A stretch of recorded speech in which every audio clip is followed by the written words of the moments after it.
Hello and welcome to the debate. I'm your host Sana Maqbool with you at PTV World once again.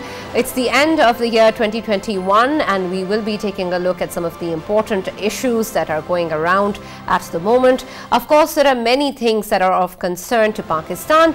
The major one, of course, is its relations with its neighbors, its strategic and of course its position in the international community. And with regards to that, Pakistan has always tried its best to develop good and peaceful relations with all its neighbors. We have seen, unfortunately, though, that we do not get the similar kind of response from the Indian side. Recently, earlier this month, we also discussed in our show that there has been quite big evidence coming out from the Indian side with regards to the coordinated approach, with regards to the social media campaign and the other propaganda campaign that the Indian regime is working towards with respect to Pakistan, and of course to malign Pakistan and the international community. This has also had very impactful negative consequences for Pakistan, and this is something of concern in the world as well, something that we have dealt with and spoken about at various occasions. The menace of fake news and how to tackle it, how to deal with such propaganda campaigns at the international front specifically, is something that we will take a closer look at. We know earlier that EU Disinfo also exposed the Indian regime and of course their efforts towards a synchronized, coordinated campaign to malign Pakistan. What needs to be done about it? We'll take a closer look at the entire concept of fake news and propaganda campaigns and how we need to tackle these in the coming year. We will also be taking a look at very important situation within the country. Of course, Pakistan's economy is of utmost importance to its progress and prosperity, and this is something that we have been working on and the PTV government has also been working on since they've come into power. Just recently, we know that a mini budget has been announced just yesterday, and we know that the exemptions on a lot of goods have now been withdrawn, and that of course points towards what sort of impact is going to have on the common people. The issue of economy, the issue of price hike and inflation is of course a big one, something that impacts the common man in Pakistan, and of course something that is picked up by the opposition parties time and again as well. We'll explore what this budget means, what sort of impact it has, who it actually impacts, and whether or not this is going to be a positive step towards improving our economy. And we'll look at different sectors as well that are going to be impacted by this decision. And for this, of course, we will be joined by various experts on both the issues to talk more about this. We have been joined by Mr. Farrukh Pitafi in the show. Unfortunately, Mr. Raja Faisal is feeling a bit unwell, so he is not part of the show today, but I'm pretty sure that he is watching. So we miss you, Faisal, and we hope that you're back soon on the debate in the next year. We hope to see you on the debate as well. How are you doing, Farrukh? I'm okay so far. And while you were actually telling the audience about our friend's absence, Faisal's absence, I was about to point out that one among our ranks is missing today, but here's a shout out to him. This program really becomes enjoyable when he's around as well. So looking forward to getting him back as soon as possible. And Faisal, Farrukh, I'm sure really enjoying sitting at your place as well, since that probably is more of not my choice. Not my position. Choice. I was told that the entire setup has to actually appear. Of course. I'm just kidding. Yeah. Let us also welcome in the show our respected guest on the first segment, which is going to be with regards to the Indian campaign against Pakistan and how it got exposed and what sort of different aspects need to be taken a look at when we talk about fake news. We've been joined by Hamad Sarfaraz, who's a journalist and who's also written an extensive report on the issue. Thank you very much, Mr. Hamad, for joining us. Having me on the show. Right, Hamad, before we begin talking about the issue of Indian campaign against Pakistan, let us explore the concept of fake news in further detail, since, as you mentioned in your article as well, this is something that is not restricted to India and Pakistan, but something that impacts the international community as a whole, and which has now is quite a common weapon that is being used across the globe. What exactly does this entail? Well, fake news and sophisticated disinformation campaigns are all about spreading alternative facts or information designed to fit a certain agenda. I will speak with reference to the Pakistan-India context. As you said earlier at the start of the show, this tool is being used to malign Pakistan's reputation and paint the country in a negative light, mostly for the consumption of foreign decision makers. And some of it is aimed at India's domestic consumers. So that I think is the central idea. And the control, if we look at the spread and look at the control, uh, the control is very simple. Pakistan will have to counter it by presenting facts in a timely manner and more aggressively than it already does. Right. When you say that Pakistan will have to counter by more aggressive measures, what sort of measures can Pakistan really take? This, of course, is not something that is easy to tackle with. Do we have our own campaign? Do we aggressively put out or call out on fake news campaigns? What do we do? I think the most important thing is to not wait and react to India's actions with regards to misinformation. In most cases, what we need to do is that we need to be very proactive. We need to act quickly. We need to spread our narrative, our facts, and above all, I think we need to be more confident with our facts and our truth. Right. Our diplomatic missions abroad could play a very important role in spreading these facts in capitals that are taking decisions and are important in global matters. We could engage with think tanks, we could engage with journalists, and that's, I think, how we should be advancing our narrative before India or any other party for that matter claims that space. Right. And Hamad, I'm glad that you're talking about solutions as well, but I'm going to take you a step back and bring you back to your story. And of course, the dossier that was, or actually analytics report that was issued by the Information Ministry as well a few months back. I just want to understand one aspect which is very important. These 2 times we have been awake and we have been following what is going on. But remember that Indian Chronicles Disinformation, EU Disinfo Lab report, it seemed that at that time, Pakistan was not actually paying much attention to these matters. Do you think that there was some structural issue back then which has been fixed, or it is just momentary, wokeness which will dissipate eventually? I think I take it from your point that was Pakistan awake at that point or not. I think that was the 15 turning years. point. Yeah. That was the turning point where we started realizing that this was a dangerous trend against Pakistan. And as you refer to the Disinfo Lab chronicles and so on and forth, I think it was a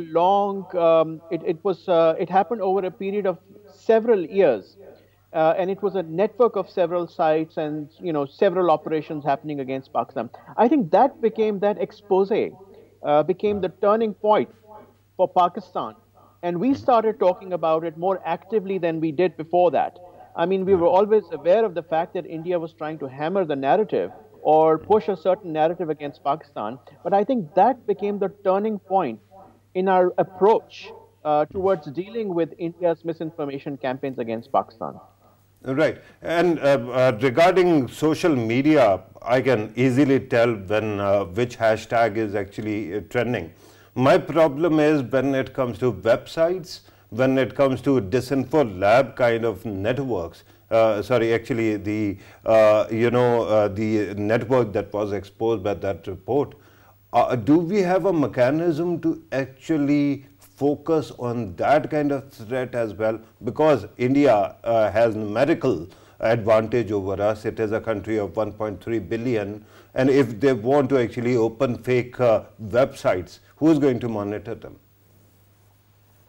Unfortunately, we don't have a big global mechanism to deal with such threats. In the process of writing my last report, I've reached out to Facebook and I've also reached out to other social media platforms to inquire about how they are preventing this, whether or not there are any official formats or procedures to shut these sites down or these pages or these groups down. I did not receive a reply from them.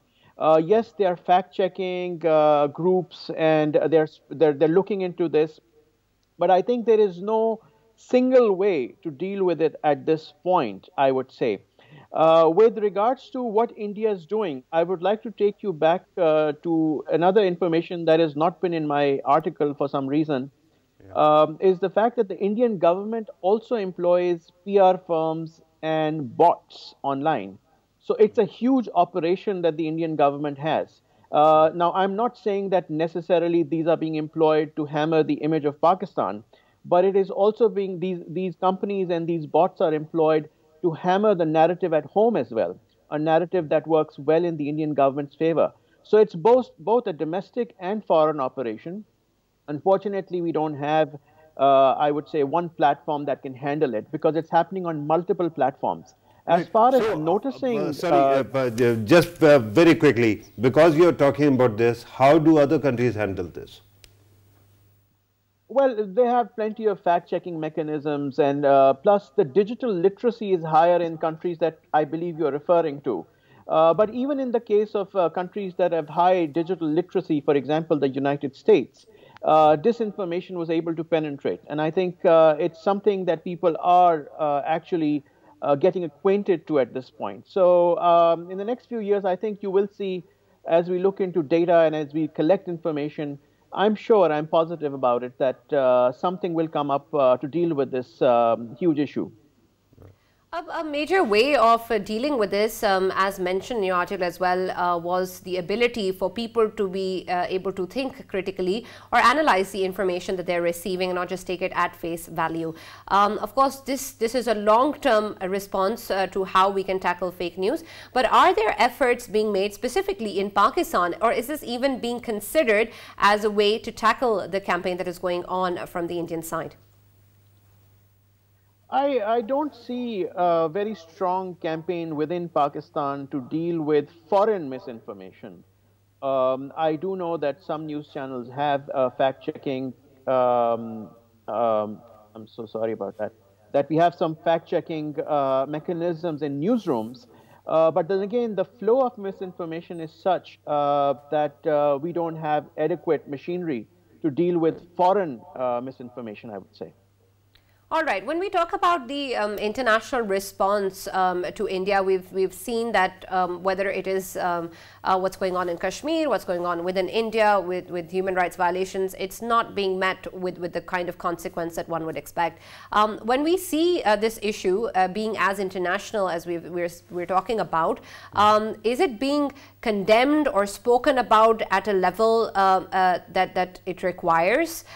Is that matched as to how it would be perhaps reacted to in other parts of the world? That's a very interesting question, and the response is very simple. We have laws to protect human rights, but you know and I know that India is getting away with the ongoing genocide in Kashmir. And I'm not using the term genocide because I think I want to criticize India over here. It's a term that has been used by Genocide Watch and its president. So India gets away with murder, as they say. All I have to say on this matter is that there are laws and there are international rules, but they're selectively applied. And same is the case with misinformation. They're being selectively applied, particularly if the offender, in this case India, is a useful partner in the global or regional arrangements. So I think the rules are already there, and no democratic nation would like the idea of disinformation being spread, but they're selectively applied. Right. When we talk about how the world actually perceives this issue, another important factor when I was reading your article was that we had the Deputy Director of the Asia Program, Kugelman, speak about how this is something that's going on from both sides. And we see that this is coming from Pakistan and India as well. But the kind of exposure that we see coming out from the EU disinfo, can we really equate the two over here? Is this something that we can speak about how, don't we sort of minimize the kind of efforts that's being made from the Indian side when we say it's a matter of that's equally two states are responsible for? Well, I will not completely ignore what Michael Kugelman has said. What I'm trying to say over here is that the Disinfo Lab is a credible source. As a journalist, I have no reason to doubt it. Okay. Above all, I think what is more credible to me is that the Indian disinformation campaign or the campaigns, they were covered by the BBC and other credible names in the news industry. So I don't see that many international news organizations exposing Pakistan for disinformation. So that is something that you could use to understand the level of disinformation being spread by India. And if experts say that Pakistan is also involved in this, then we need to see some sort of an expose on Pakistan as well. But we haven't.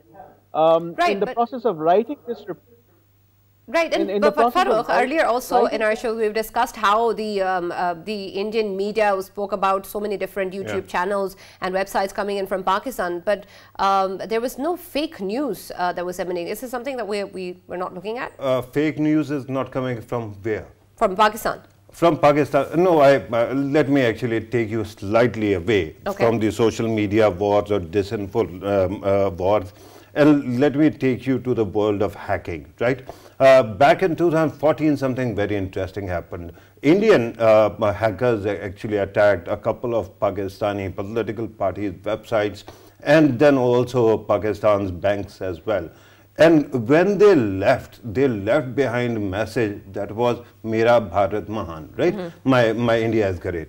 So then we heard that Pakistani hackers also struck back. And they took over a couple of Indian websites, but the slogan there was "Go Nawaz Go," right? So the problem with our whatever we are doing is it is mostly political and it is inward rather than outward.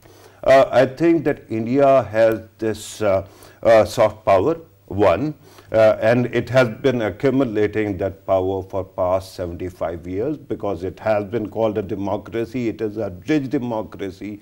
And then, unfortunately, fascism actually immediately took over the country. We know that the current government is fascist, right? There are three aspects which are important. One, when you were asking about the reaction of the international community, let me remind you that Disinfo Lab, EU Disinfo Lab is not a Pakistani body. It actually flagged what was happening and it actually showed to the world what was happening, that Srivastava group is a conglomerate that kept on attracting various fake websites, NGOs as well that were working with the EU, and that was, mind you, happening during the Congress's time, not even BJP's time. And it was somehow connected to what? India's far right, right?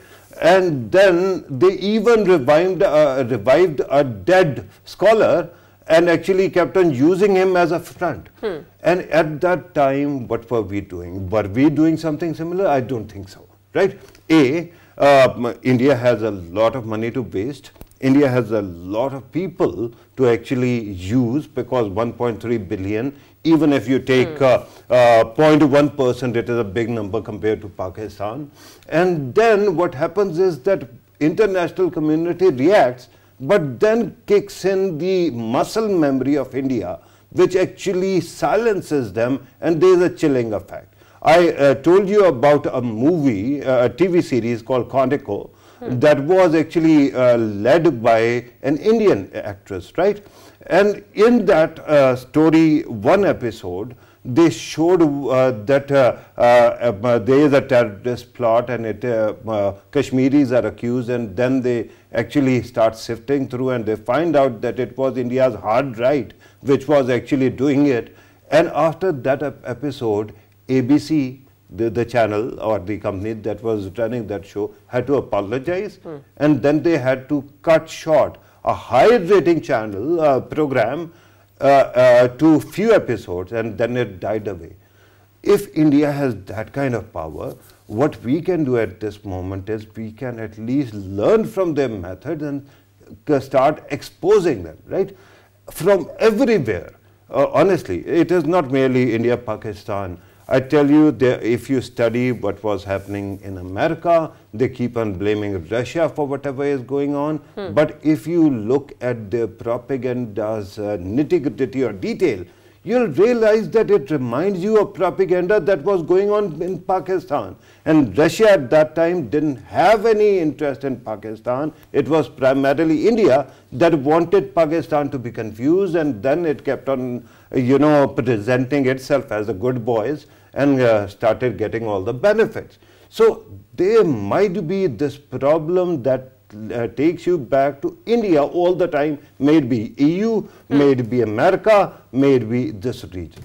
What about the individual responsibility? Of course, the end consumer of fake news, as you said, Mr. Hamad, earlier, was that more often this campaign has been targeted towards the domestic audience in India. Of course, we understand that this is existing on different levels, and it may be hard to be able to deconstruct that information.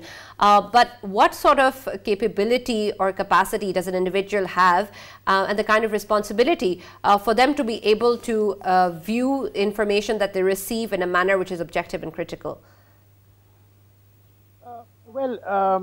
At this moment, I would say even Indian official news sites are playing the role of the government's mouthpiece. I can share two examples. One is by Times of India, a recent one, and one is by the Hindustan Times. And both pieces, both articles that are being promoted on social media blame Pakistan for A or for B or for something or the other. Now, for the consumers here in Pakistan should be very careful, and the world, of course, when they take anything from an Indian site or Indian outlet that comes up for or against Pakistan, because the information is always diluted, painted in a different light, and Pakistan is usually, and in most cases always, presented as the villain. So I would say the domestic audience, of course, at home should be very careful when they consume anything from an Indian news site. Similarly, the foreign audience, I think, should be wise enough to understand that India is an adversary. There is no way that India is going to, and I think this government's in its playbook, misinformation is specifically being used against Pakistan. And one should understand that. And misinformation or disinformation? Disinformation, misinformation, both. They're being spread because rapidly. disinformation is state-sponsored, right? Yes, absolutely. And in this case, Indian government has a very valid reason to do so because it has too many of its domestic problems to cover up. And nothing unites the Indian voters than something against Muslims, for sure, and against Pakistan. And I think that takes away the light from all the mishaps, the domestic mishaps, and unites the Indian voters behind the BJP. So they have a reason to do so. And of course, they want to alter.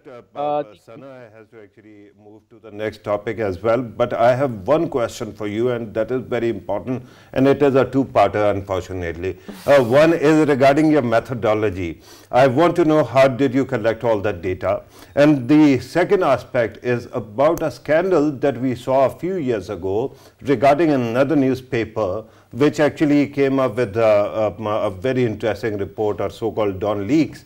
And since then, there was this moment when that, perhaps because it was defiant at that time, kept on reproducing Indian reports without editing. Do you think that these problems have been fixed?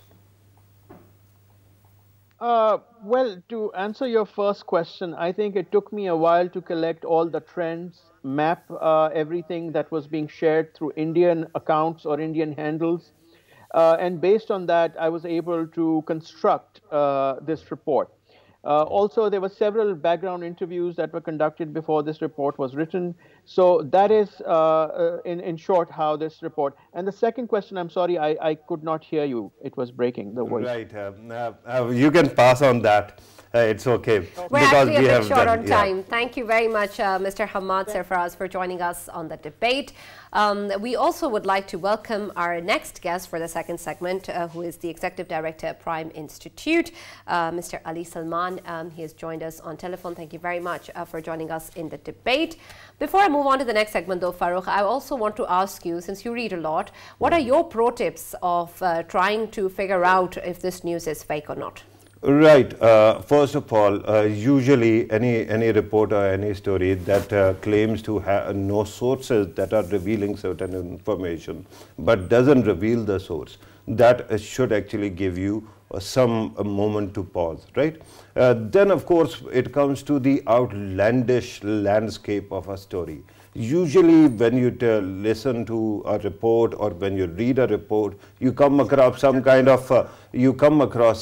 structure which actually confuses you, and you realize it is very easy to see if there is a fake report. You can actually search the same story, and if you see some known website actually coming up with the same information, then you rely on it. And finally, while you are actually following reports, it always pays to build a reservoir of your own knowledge so that you know and you can always critically think. Read more books, and that helps you. Absolutely. Thank you for that. We will now move on to our next segment, which is, of course, with regards to the mini budget that has been proposed and the kind of impact that would have on the economy and the common man. We've also been joined by our second guest for this segment, Mr. Zishan Merchant, who's Advocate High Court Tax and Corporate Law Consultant. Thank you very much, Mr. Zishan, for joining us. I'll start with you, Mr. Zishan. If you can explain what this budget means in simplest terms, what sort of an impact it's going to have on the common man, how would you say? I would say that this proposed budget would increase the cost of living of every Pakistani, be it an affluent person or be it a common man. It's going to hit hard on the common man because of the fact there seems that to be some problem with your audio. We are going to try to improve the connection. Meanwhile, let us go to Ali Salman. Mr. Ali Salman, can you hear me? Yes, I can hear you. Right. Same question to you. If you were to dissect the information from the mini budget and explain it to a common man, how are you going to say it? Well, first of all, we have to explain and understand that why the government was sort of forced to adopt a mini budget method, first of all, I think one needs to admit and explain that this should not have been the case. Once the government announced the budget in the fiscal year, there should not be any follow-up budget. That destroys the sacrosanct of the budget itself. Having said that, the need of more fiscal resources was actually somehow the government was right. Ali Sahab, you'll have to also stay put because it seems that your voice is also breaking up. Earlier, wherever you were, the signal was great. So I'll request you to actually resume that position and continue. Where we've joined by Mr. Zishan once again, so we'll go back to him and we'll come back to you, Mr. Ali Salman. Mr. Zishan, can you hear me now? I can hear you. Can you hear me now? Great. We can hear you better as well. If you could please continue your thought. So I was saying that this budget, in a very simplistic and common terms, would hit the common man as well as the person who has the means to spend. But at the same time, this proposed budget is going to affect all of us because they have done away with many exemptions, but that would grossly impact the common man because the cost of living is going to increase. And if implemented by the parliament, we are in for a tsunami of price hike.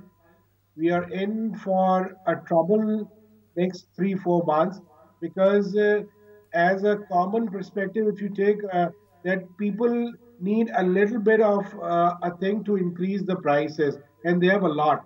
And what bothers me by looking at the exemptions that have been done away with is the bakery prices are going to go sky high because they were at that point of time. As of today, they are charging tax at the rate of 7.5%, and now from 7.5% automatically their tax rate would increase to 17%. So that's a hike of 10.5%. Right. Merchant Sahab, because there are nuances, let me ask you, there is an argument made by the government that the prices are going to go high for the elite of the country, not for the common man.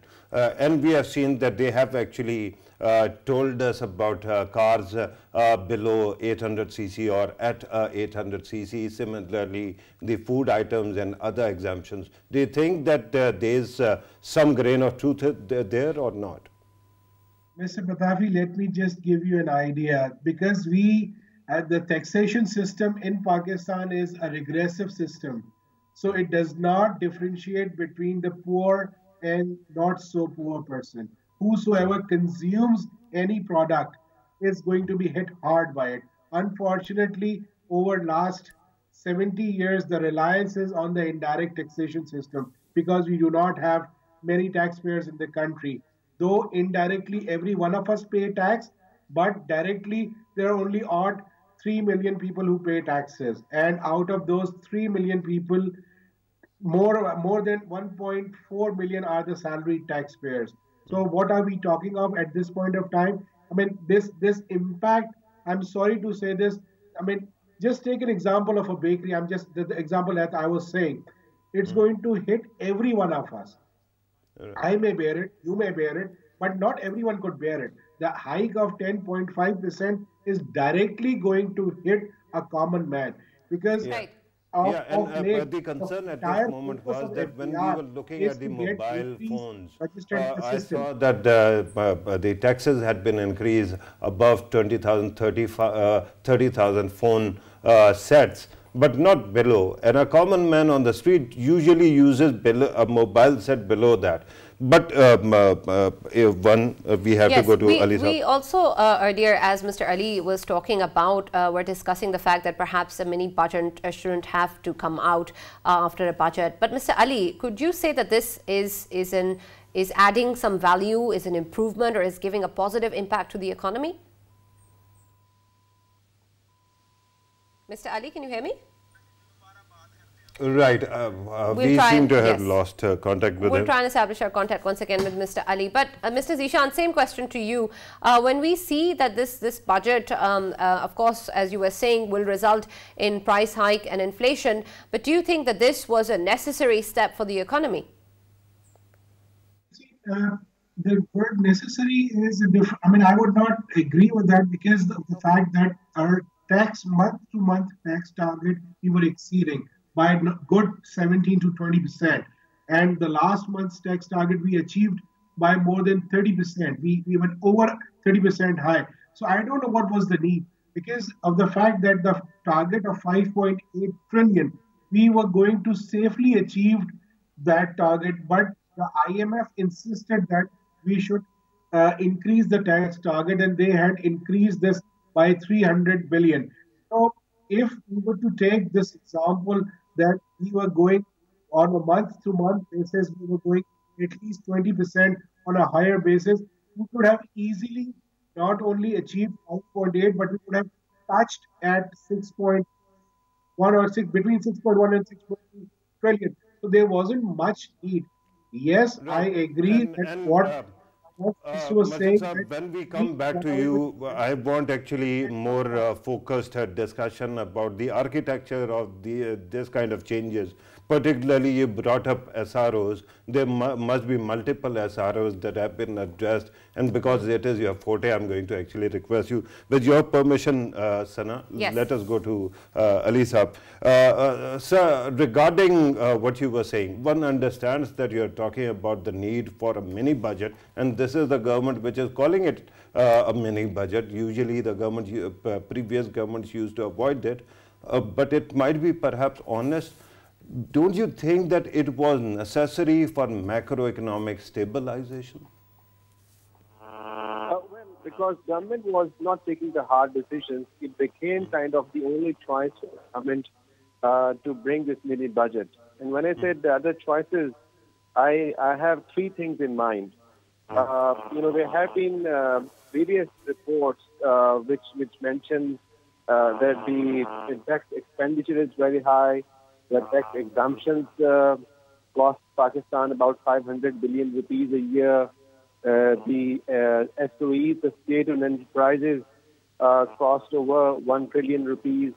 Energy losses cost another 500 billion rupees. So if you look at these large holes in our fiscal system, it's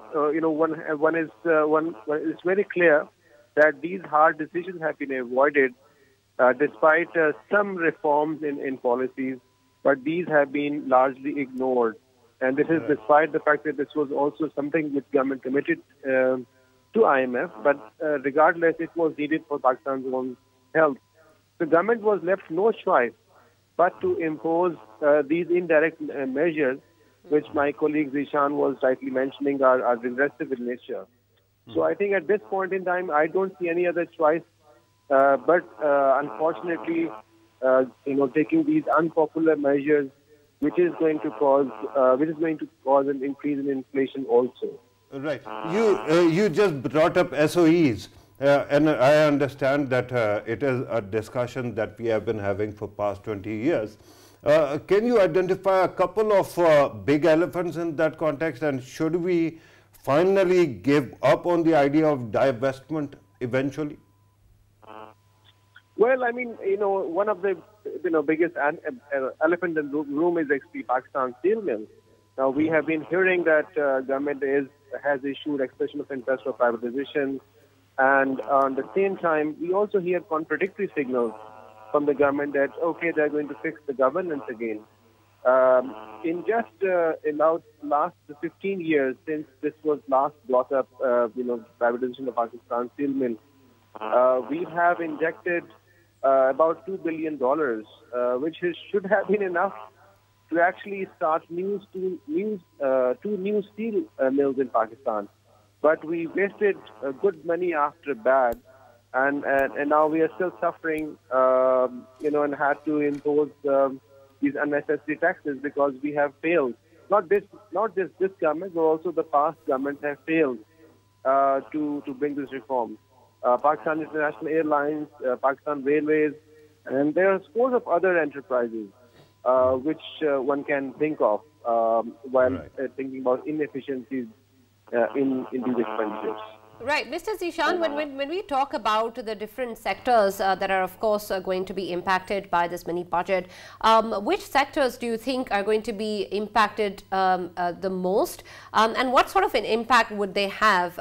We understand that the exemptions for different sectors have been different, and the budget that has been outlined is also different. So what sectors do you think will be impacted the most? And if you can add in your very kind response the bit about the SROs or statutory regulation orders, that will be great as well.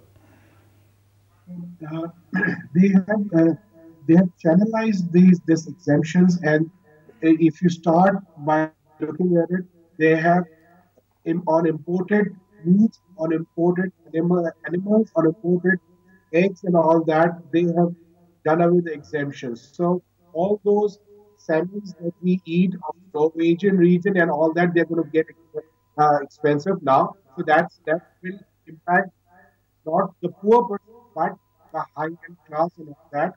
And then there is this exemption that have been removed on solar panels. Here we are looking where we were. There was this talk that we need to go for alternative system of energy, but now we have done away with the exemptions on solar panels. Similarly, the restaurants or the food restaurant of the bakery industry, they will be impacted on that as well. And overall, if you look at it, they have removed more than 100 exemptions that were lying in the schedule of the Sales Tax Act. At the same time, since you are talking about service sector also, that they are, these exemptions have been removed as well. Is it territorially bound? Because I saw mention of Islamabad, or is it for the entire country? So for Islamabad, the tax is different because every province has their own legislation regarding the service taxes. Whereas Islamabad is still governed by the federal territory, and the Sales Tax Act governs that. So all the provinces have different legislation for services, but Islamabad is controlled by the federal government, so federal government collects the tax. So the restaurants and all that would be impacted, and the services would be impacted under the Sales Tax Act. But the provinces are they do legislate, they do have their separate laws for Oh, services. As far as you were saying that SRO based culture, yes, Sales Tax Act is mostly governed by SRO, and the act is different, whereas the rules and SROs have impacted our collection of taxes. I mean, just I'll give you an example that on the commercial bills, electricity bills, on and industrial electricity bills, they have issued an SRO whereby there was this extra tax since last 3 4 years.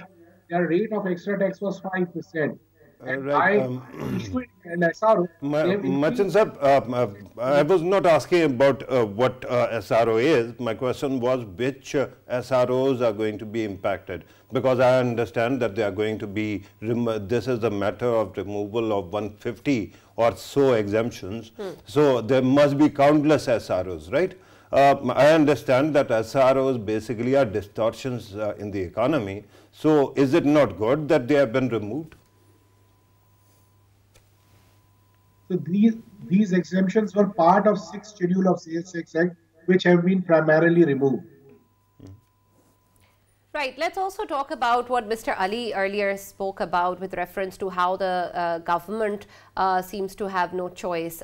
Does this mean, Mr. Ali, that you think that this is the best possible thing that the government could come up with, and the kind of objections that we see coming in from the opposition parties are not valid? Well, my view is that, as I said, this was the last option left, unfortunately. The other option which we also have advocated in the past is a move towards low rate and flat and broad-based taxation system. And by that we mean that instead of focusing and relying taxation either on imports or indirect taxation, Pakistan collects about 50% of its taxation at the import level.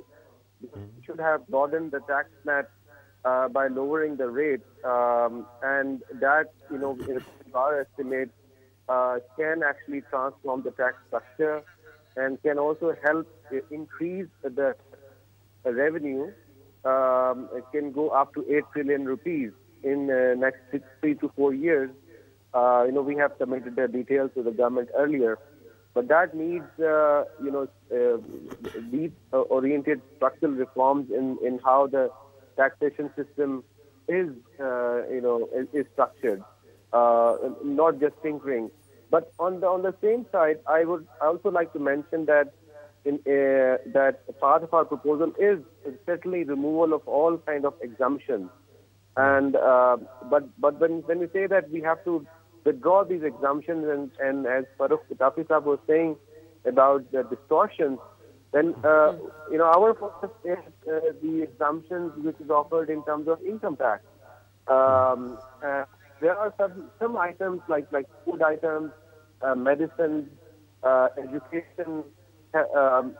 We have mentioned that these still should be exempted from. Right, but Ali indirect Saab, honestly, I understand what you're saying, and there are positive uses of SROs as well, but you know that half of your SROs go to exemptions for cars, they go for textile industry, they go for such factors which are always protected by the state of Pakistan. Why should that be so? That I think that is what my point is, that when we say that removal of exemptions, those kind of exemptions must be withdrawn, and all businesses should be subjected to an equal amount of taxation, including the agriculture income, which we still have protected from being taxed. Right, thank you very much. We're almost out of time, Mr. Ali Salman and Mr. Zishan Merchant, for being with us on the debate and being part of the discussion. Before we conclude, of course, Farrukh, how can I leave the show without your 2 cents on the mini? Yeah, I wanted to actually have 4 or 5 cents, but I will try to be as miserly as possible. Regarding one aspect, because the kerfuffle is about how opposition is going to receive it, right? And I was thinking that I need some answers from the opposition as well, which seems to be throwing stones without actually looking into the mirror. When the previous government was going, it did three things which were astounding. One, artificially or not, dollar was at a level, they pulled all stops and suddenly rupee actually plunged, right? That was one thing. That means our foreign capital also started bleeding. Then they actually created some kind of exemptions in tax code for 6 months, and that also damaged the system. That means you damage the pump that brings out water from the ground. Then that was not enough. You also actually committed something very interesting. They were there for 1 month in power, but they gave you the budget for the entire year. And after doing that, they actually put an effort into pushing all the money out before they leave. Perhaps the idea was that they wanted to actually win the elections, but in other words, Sana, it is called the job of a hitman. And we have to ask, why the hell was it happening, right? Regarding what the present government is doing right now, I think that I am really happy that we have a finance minister who has a hands-on job, right? And the second aspect is that maybe FATF, maybe these fixes that we are coming up with, gradually, piecemeal wise, we are fixing most of these problems. So today there might be some problem, but in the longer run, whichever government comes in 2023 and whatever happens by the end of 2022, I think everyone will feel that things are going to improve. One last very important question, Farrukh. What are your New Year's plans? I'll just go to my kids and we'll watch something and then hit the sack. Great, sounds fun. I hope you enjoy that, and I hope that everyone who's watching has a great new year, not just for yourself, your family and friends, and also for the country. You're not going to let me ask you about your plans?